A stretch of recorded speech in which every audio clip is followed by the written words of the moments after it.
A paz do Senhor Jesus, meus amados irmãos. Que Deus nos abençoe. Aqui quem fala é o pastor Vantuir, mais uma vez juntinho com você, para fazermos a leitura da palavra de Deus e sermos abençoados através dela. Para você que está chegando agora neste canal, um forte abraço, muito bem-vindo de todos do canal. Saiba que você agora faz parte de um círculo de oração poderosíssimo, do qual nosso Senhor e Salvador Jesus Cristo é o cabeça. Agradeço a você, meu amado e querido irmão, que já se inscreveu no canal, que está nos ajudando a divulgar a palavra de Deus, que tem compartilhado com outras pessoas.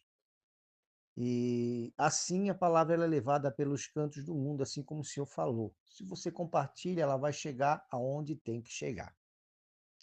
E você, meu amado e querido irmão, que ainda não se inscreveu, se inscreva nesse canal, dê o seu like, ative os sininhos da notificação e, acima de tudo, compartilhe, que é um ato de amor. Amados, nós estamos fazendo a leitura do livro de Atos dos Apóstolos. Hoje nós vamos ler o capítulo 17. Você que tem sua Bíblia, quiser acompanhar, acompanhe. Mas antes de lermos, eu quero lembrar você que no final da leitura nós vamos fazer a oração da fé, amados. Faça seus pedidos, coloque lá que nós vamos estar orando um pelo outro. A palavra nos ensina que devemos orar uns pelos outros, porque esta é a vontade de Deus. Amém? Então vamos fazer a leitura, meus amados, em nome de Jesus, do livro de Atos, capítulo 17. Paulo em Tessalônica e em Bereia. E passando por Anfípolis e Apolônia, chegaram a Tessalônica, onde havia uma sinagoga de judeus.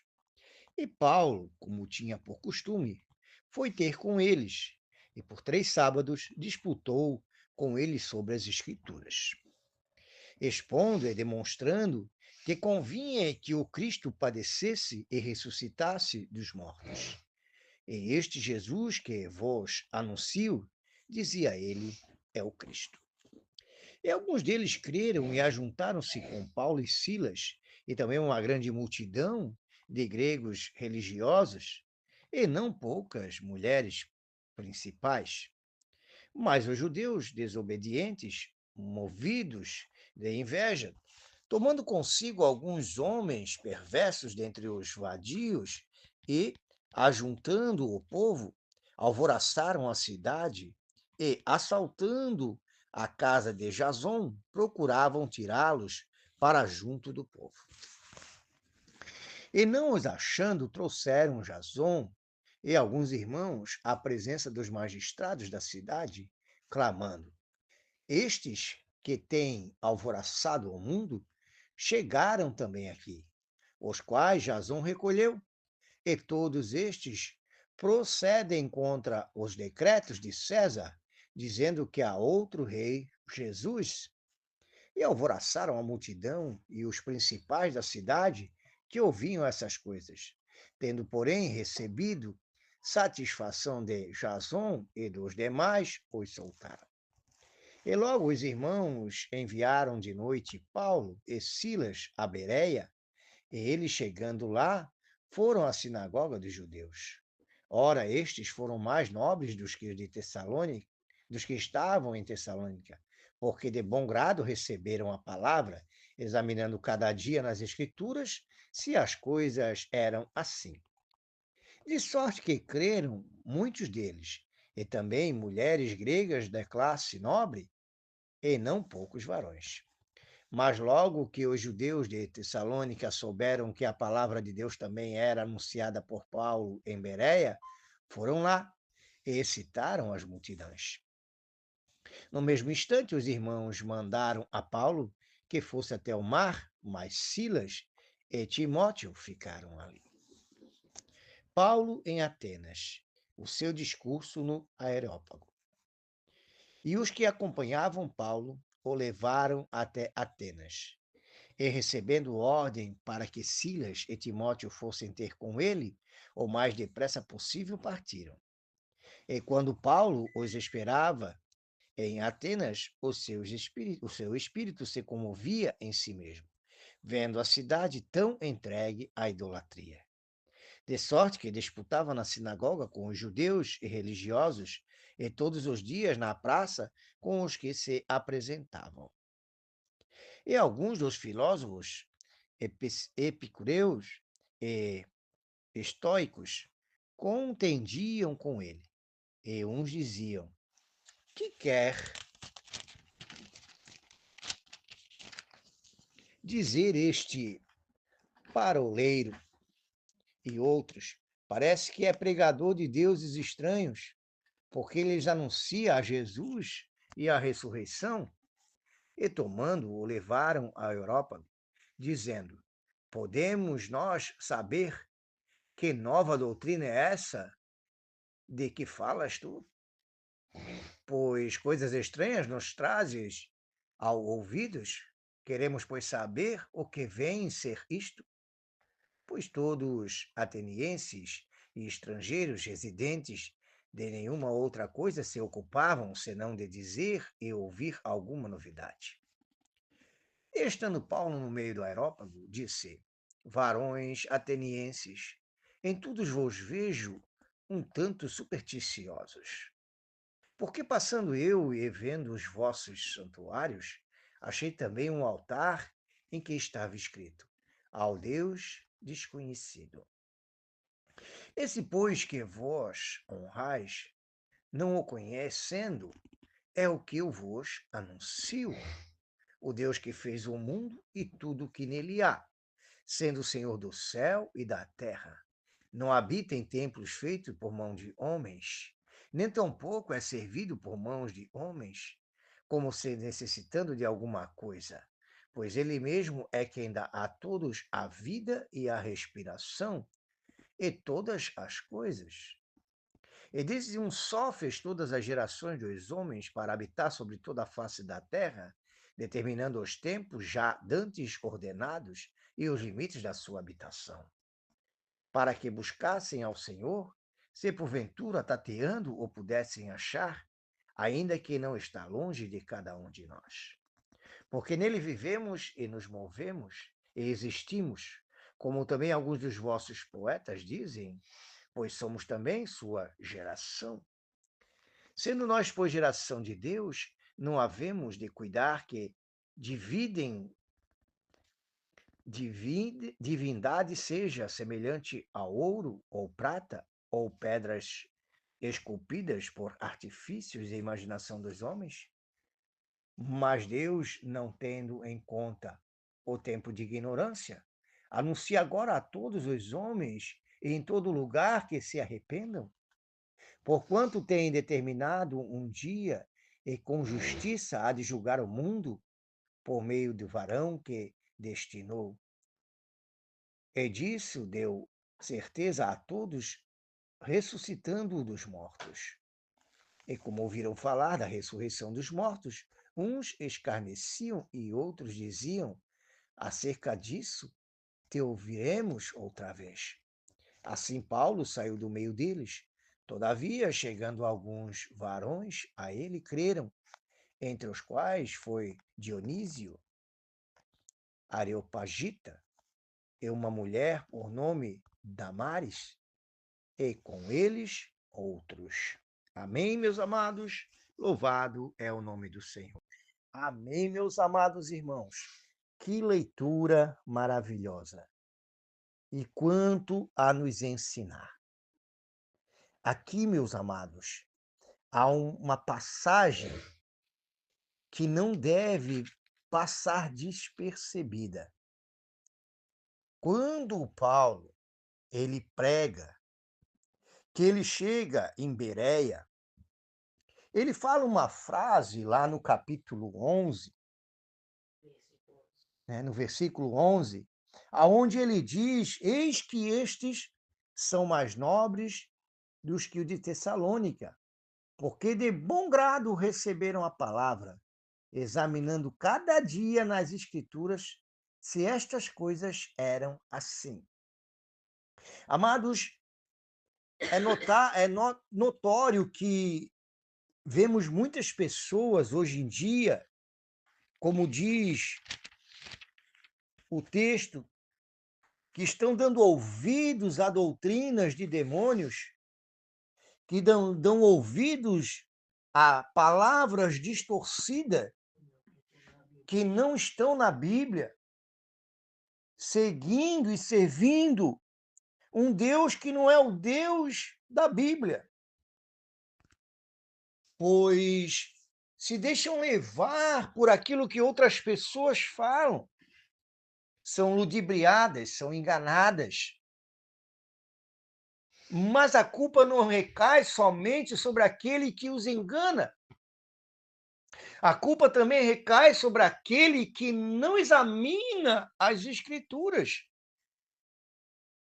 Nós, meus amados, precisamos, quando alguém for pregar a palavra de Deus, quando alguém abordar algum assunto polêmico da palavra de Deus, sobre a ressurreição, ou sobre a morte, ou sobre a vinda do Senhor Jesus, ou a respeito dos dons espirituais, qualquer assunto relacionado à palavra de Deus, nós devemos sim buscar nos aprofundar e saber se aquilo que esta pessoa está ensinando, se aquilo que ela está pregando é o que o Senhor Jesus nos mandou ensinar. Pois o nosso papel é passar adiante aquilo que Jesus nos ensinou. Porque muitas vezes as pessoas pegam texto fora de contexto, usam passagens para enganar o povo.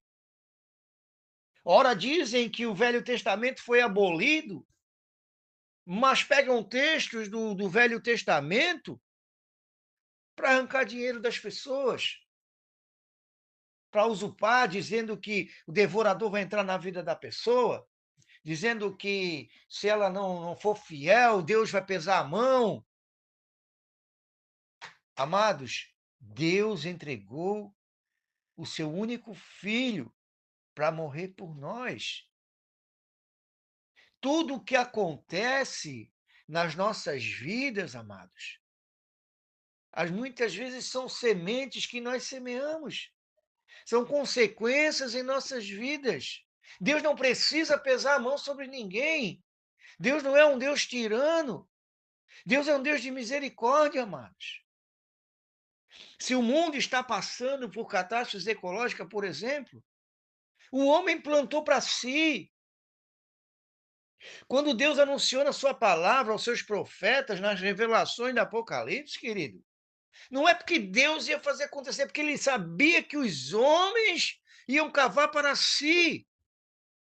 Quando ele fala de terremoto, quando ele fala de guerra, quando ele fala que o amor se esfriaria de quase todos, que os homens andariam de um lado para outro, como ele falou em Daniel, que a ciência se multiplicar, Deus só nos revelou aquilo que estava para acontecer.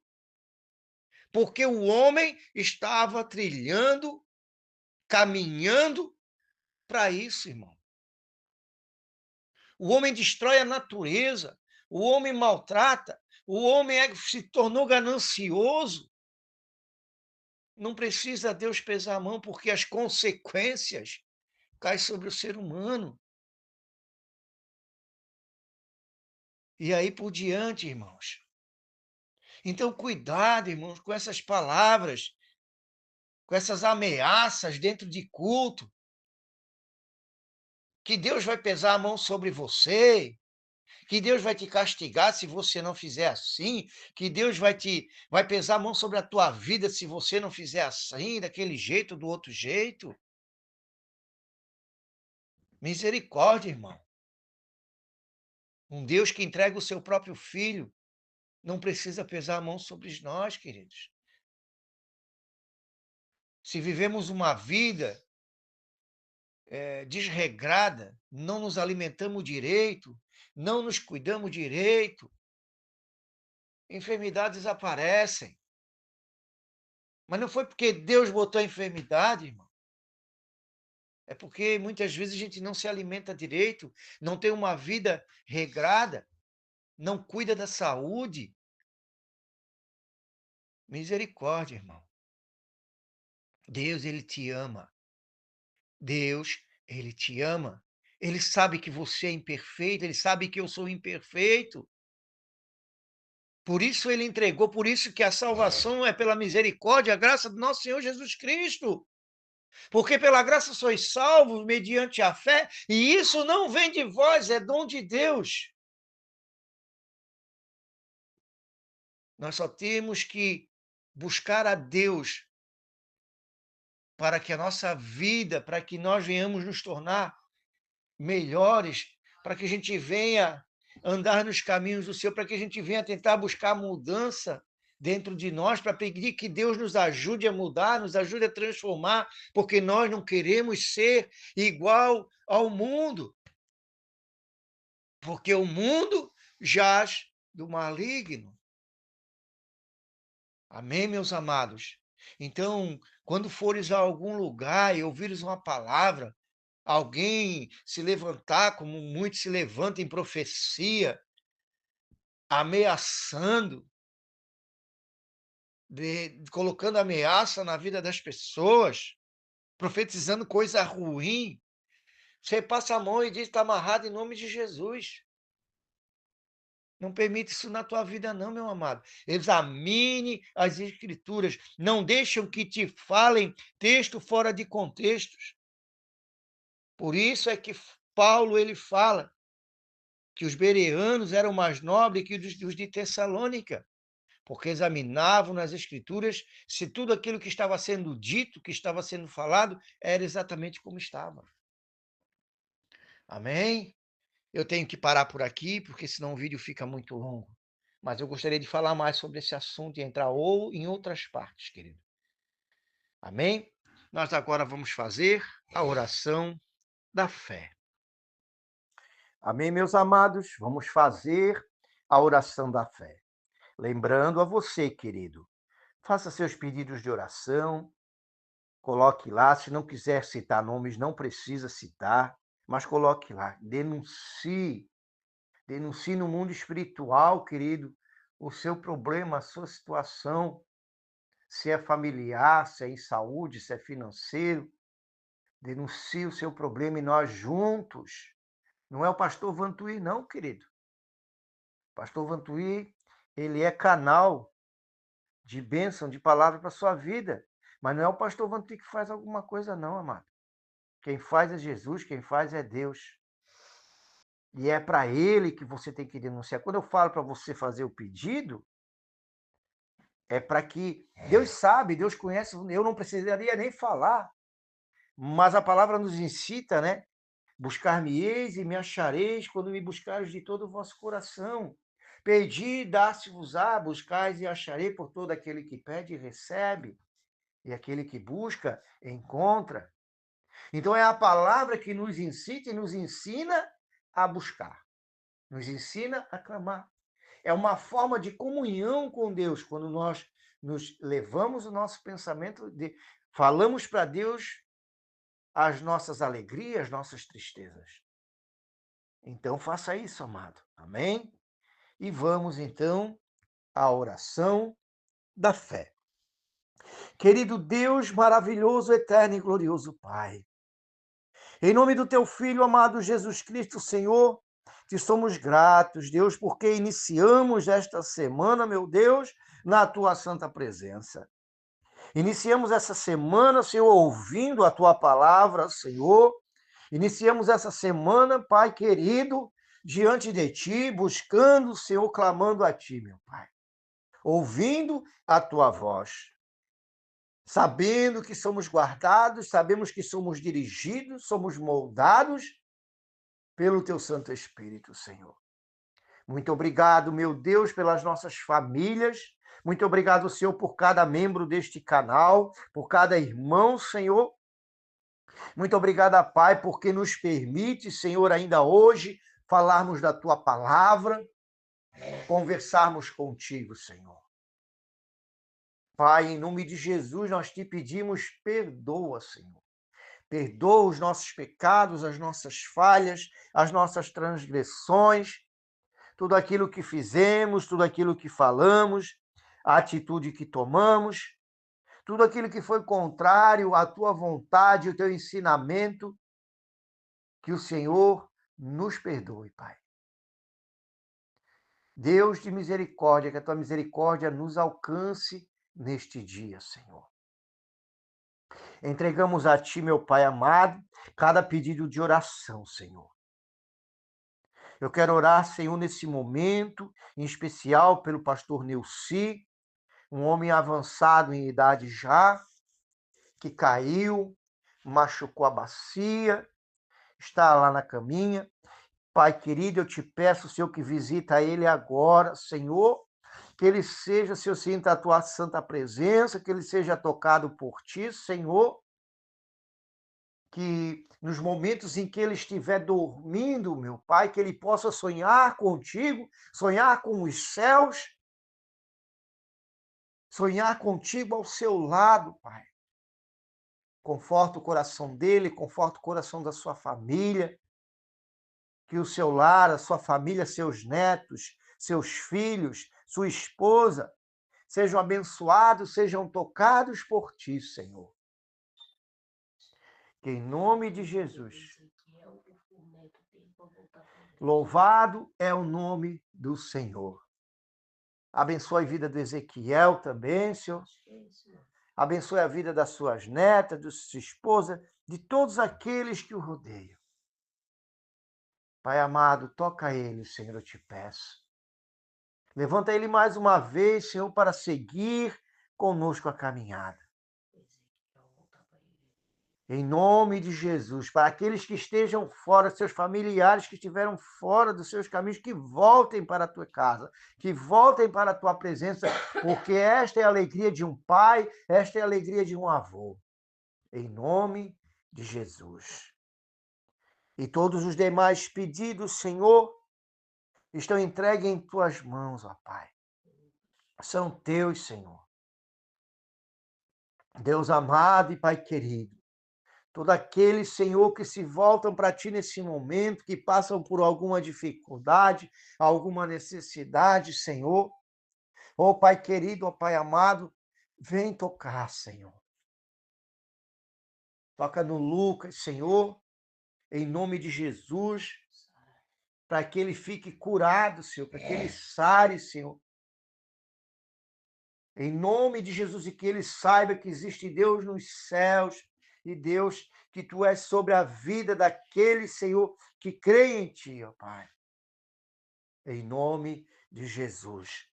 Receba cada joelho dobrado, Pai, cada lágrima derramada, cada grito de socorro, cada clamor dirigido a ti neste dia, Senhor. Pessoas que por muitas vezes estão tão difícil a vida delas, que estão tão angustiadas, Senhor, que dos seus lábios não saem palavras, mas o coração grita e pede socorro. Alcança, Senhor, em nome de Jesus eu te peço, a cada uma dessas pessoas, meu Deus. Em nome de Jesus. Pai amado, Pai santo, aquela pessoa que está com depressão, com ansiedade, essa pessoa que está aflita por algum motivo, em nome de Jesus, em nome de Jesus, meu Pai amado. Abençoa também, Senhor, a vida da Zeneida, Senhor, que está com problema em sua perna, sente dores. Ajuda ela, Senhor, toca na vida dela, Pai. Vai lá, papai querido, eu te peço em nome de Jesus que o teu Santo Espírito, Senhor, se toque na vida dela nesse momento, cura ela, Senhor, e que ela saiba que foi curada por ti, ó Deus amado, e possa testemunhar, Senhor, em nome de Jesus. Abençoa, Senhor. Tua palavra nos ensina, Senhor, que devemos abençoar. E nós, em nome de Jesus, não pelo meu poder, mas pelo poder que há no nome de Jesus, nós abençoamos, Senhor, a cada vida, Senhor. Peço, Senhor, a tua bênção, em nome de Jesus. Pai Santo e Pai querido, pela tua palavra, pela autoridade que há no nome de Jesus, repreendemos todo o mal, todo o demônio, todo trabalho de magia, bruxaria, feitiçaria, magia negra, toda palavra de maldição que foi lançada para destruir, para trazer dor, para trazer tristeza, para